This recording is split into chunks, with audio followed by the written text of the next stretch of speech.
Jika kau adalah bukan jalan yang kutempuh, maka inilah jawabanku. Mengapa mengharuskanku untuk kembali berkelana meski harus mencari rekan terbaru?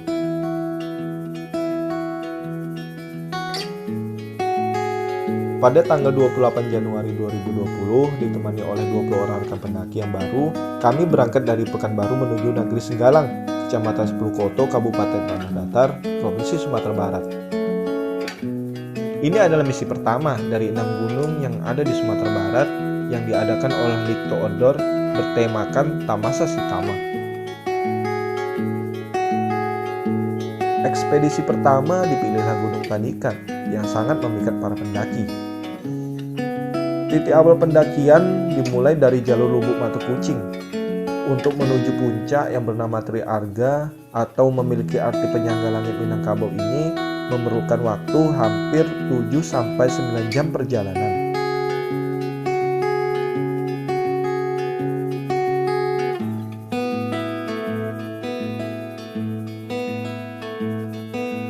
Sebelum memulai pendakian, kami menyempatkan pemanasan fisik agar tubuh terbiasa dengan rimanya alam Tandikat.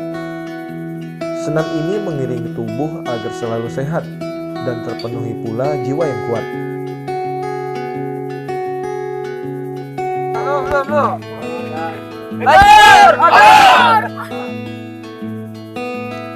Perjalanan pun dimulai. Sekitar pukul 8 pagi kami memulai perjalanan. Dengan persiapan yang matang dan langkah yang mantap, kami memasuki lereng perkebunan Tandikat.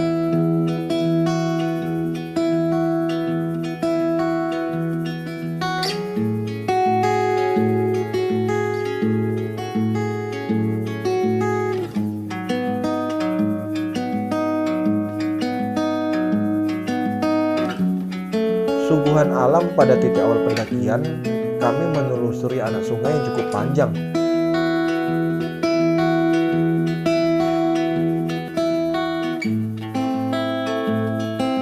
Hingga sampainya kami di sebuah jembatan yang terbuat dari bambu.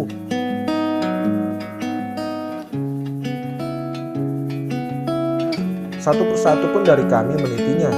Ya kalau para lelaki, hal rintangan seperti ini sudah biasa. Tapi lain halnya dengan wanita. Mereka lebih takut dan penuh kecemasan.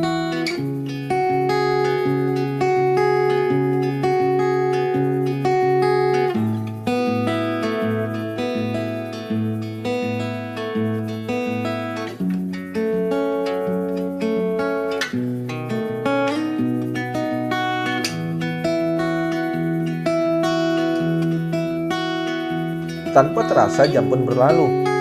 Kami pun tiba di shelter 1. Di sini kami istirahat sejenak sembari membuka cemilan yang ada. Hal yang tak kami duga di sini, ada pendaki yang mendirikan tenda. Padahal kalau dipikir-pikir, untuk menuju puncak pasti memerlukan waktu yang lama. Ya sudahlah, mungkin mereka ingin menikmati alam atau mungkin mereka lelah.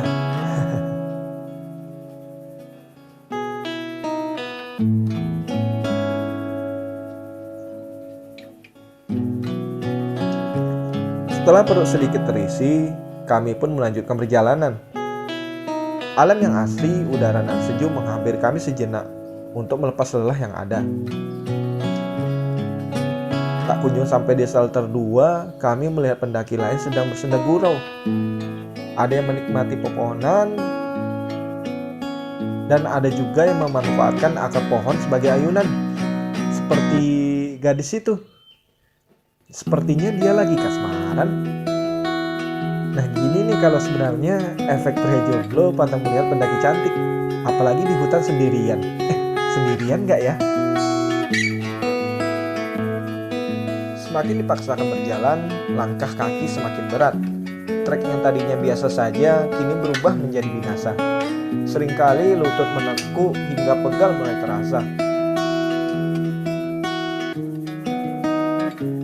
Tiba di shelter 2, kami memutuskan melanjutkan perjalanan hingga shelter 3. Matahari kian terik, kami pun tiba di shelter 3.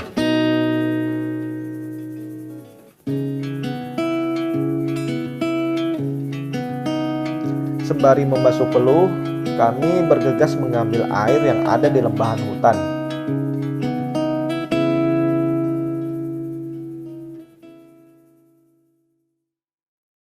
Semerbak wanginya bunga yang ada di shelter 3 memberikan kenyamanan untuk berlama-lama sembari bercengkrama melepas lelah yang ada. Karena tak ingin bernavigasi di malam harinya dan diperkirakan juga 3 jam lagi sampai puncak, kami bergegas melangkah. Di saat akan menghiasi jalur pendakian, di situ pun hujan mulai turun. Oh iya, di antara 20 orang rekan pendaki ini terselip pendaki cilik. Nah, dia bernama Adip. Wah, walaupun kecil-kecil gitu, sudah banyak gunung yang dia daki. Tidak hanya di Sumatera Barat, tapi Adip juga sudah pernah mendaki Gunung Gede Pangrango yang ada di Jawa Barat. Wah, salut deh buat Adip. Semangat, Dip. Puncak masih jauh. Tidak mempersulit keadaan. Kaki melangkah setapak demi setapak dan terus berjalan. Hingga kami sampai di Batu Surya, yang katanya kalau cerah seringkali pendaki untuk berfoto dengan background Gunung Singgalang. Tapi sayangnya alam saat itu lebih sayang pada kabut. Sedikit pun kami tidak diberi kesempatan untuk menikmatinya. Ini tandanya kita harus melangkah lebih cepat untuk tiba di puncak.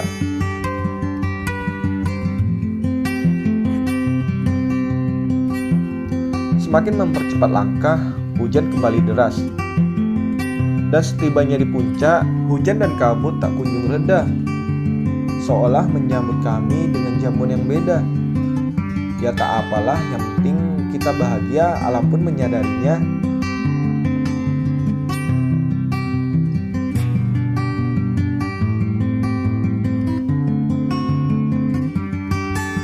Hujan yang labil membuat kami kewalahan dalam mendirikan tenda.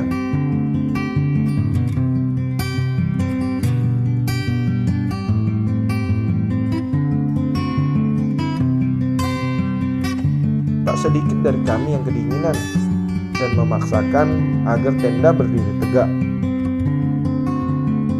Area camp pun memburai bersama wanginya udara nan sejuk yang singgah di kala hujan.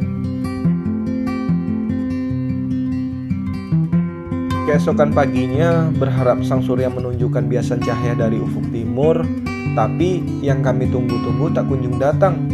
Justru kabutlah yang tak diundang dia pun datang dan menjelma menutupi indahnya pemandangan Gunung Singgalang dan Marapi.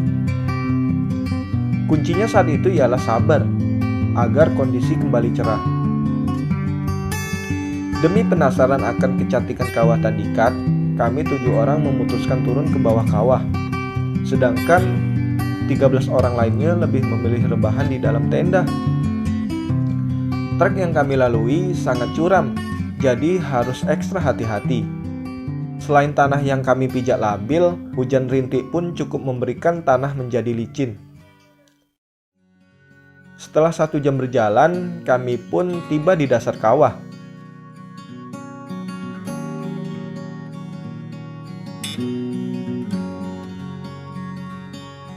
Benar saja, setibanya kami di bawah, kabut dan hujan rintik pun seketika hilang. Ternyata kecantikan Tandikat selain di puncak, panorama yang ada di dasar kawah sangat menakjubkan juga loh.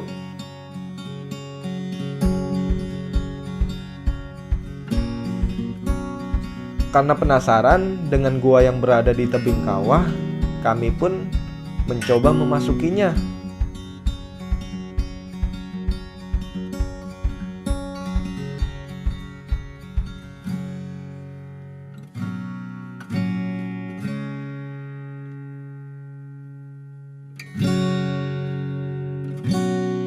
Karena asap belerang yang cukup pekat, kami pun tidak bisa berlama-lama di mulut gua.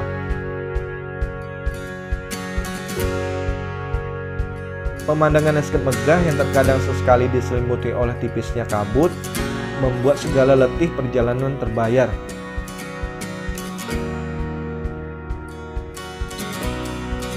Demi kecantikan inilah kami rela berkelana lebih jauh. Cukup puas dengan menikmati alam kawah, kami pun bergegas kembali ke tenda.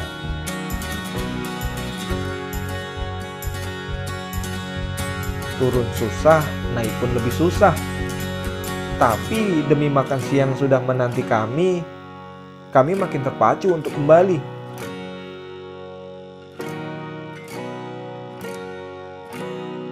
Nah kan, benar saja. Rekan pendakian yang tidak ikut ke kawah sudah menyiapkan nasi telur dan seperangkat mie yang menggugah selera. Sembari menikmati view Gunung Singgalang dan Merapi, canda dan tawa terlepas saat itu. Uraian kalimat pun tak terbendung lagi. Paten. Ayo siapa lagi, Bang? Halo. Kok halo? Laki itu mendaki. Sik. Banyak pacot. Banyak hujan. Ada. Mas. Jancok. Itu bahasa. Ayo satu kata Kak Yu. Keren. Adit. Paten. Paten. Kalau Ra Ekstrim. ekstrim. Enggak daki itu hampa. Kak Dede. Wow. Par juga. Yo, Ondi. Saya kita hujan. Wis. Ayo, Bang. Amazing. Amazing. Kanza? Mantul. Mantul. Ayo, Bang. Jos. Jos. Kalau bisa nyakitkan badan ngapain berbahan? Pas dari itu semua, yang rencananya turun jam 10, molor menjadi jam 12. Malah keasikan molor sampai jam 1. Tentunya keterlambatan ini kami memiliki alasan kenapa bisa menjadi molor waktu. Yap, jawabannya karena hujan yang tak kunjung henti. Setelah kondisi alam sedikit membaik, kami pun packing rapi. Tak ada satupun dari kami yang ditinggalkan selain jejak. Dan tak ada satupun dari kami yang diambil selain kenangan bersamamu.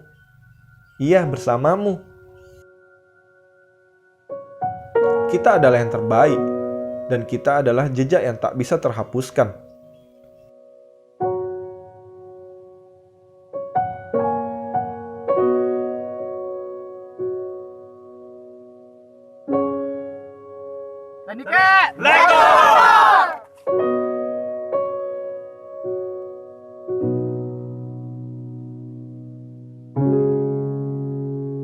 Tibanya di perjalanan pulang,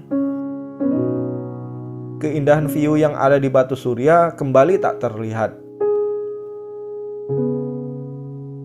Tanah yang sedikit lembab berubah menjadi lumpur yang sembab. Beberapa pacet puas menghisap kaki yang bersembunyi di balik kaos kaki.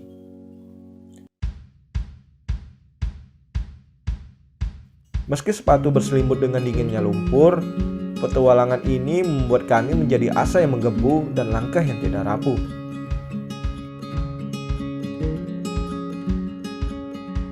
Tak ada yang dibanggakan selain keselamatan, dan kami tak merisaukan pakaian, carrier, sepatu, dan perlengkapan pendakian lain yang harus berselimut dengan lumpur.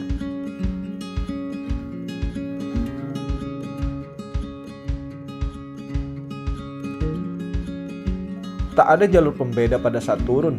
Sama halnya dengan naik, turun pun kami melewati beberapa shelter.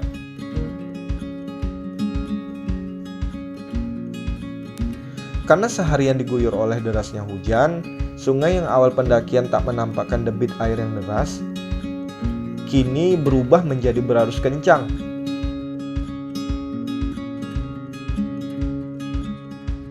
Jembatan bambu yang tadinya tidak licin, kini berubah menjadi licin dan sangat susah dilalui. Akhirnya kami tiba juga di base camp Mata Kucing. Letih menghiasi tubuh, tapi senyum menghiasi wajah. Satu dari 6 gunung ekspedisi Tamasa Sitama sudah berhasil kami sambangi. Menggapai impian terkadang harus mengorbankan pekerjaan. Dan tumbuh menjadi optimis untuk melangkah 5 gunung lagi yang ada di Sumatera Barat. Tentunya bersama rekan trip baru.